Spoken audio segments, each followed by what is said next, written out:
Hi! It's Saturday morning. So, அன்னைக்கு அபிமனோட birthday தான். அதனால காலையிலேயே அவன கோவில்லாம் கூட்டிட்டு போயிட்டு வந்தாச்சு. எனக்கு கமெண்ட் செக்ஷன்ல சொல்லுங்க நீங்க யாராச்சும், உங்க குழந்தைங்களுக்கு யாராச்சும் பர்த்டே வந்துச்சுன்னா உடம்பு சரியில்லாம போயிடுமா அப்படின்னு. ஏன்னா எங்க பாப்பாக்கு லாஸ்ட் 2 பர்த்டேஸும் அப்படிதான் இருக்கு. பர்வீன் சுல்தானா வந்து ஒரு கட்டுரையிலயோ, இல்ல பேச்சுலயோ சொல்லியிருப்பாங்க. சிரமப்பட்டு வளர்க்கப்படுகிற குழந்தைகள் வந்து தைரியமா வளருவாங்க.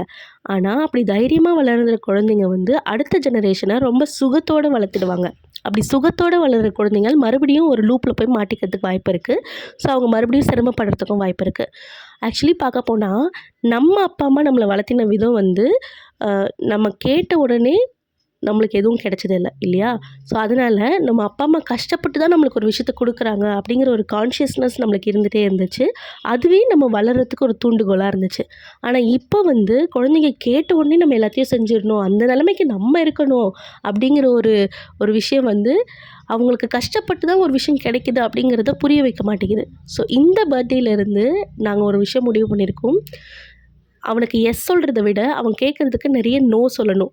நோ சொல்லியதுக்கு அப்புறம் தான் அந்த விஷயத்த அவனுக்கு அஃபோர்ட் பண்ணணும். ஏன்னா, நாங்க எல்லாத்துக்குமே எஸ் சொல்லிட்டோம்னா, வெளியிலருந்து ஒரு நோ வருதுன்னா, அத அந்த குழந்தையால அஃபோர்ட் பண்ண முடியாது. அது அவனால தாங்கிக்கவும் முடியாது. So, no should start from home அப்படிங்கிறது தான் இந்த பர்த்டேவோட விஷயம்.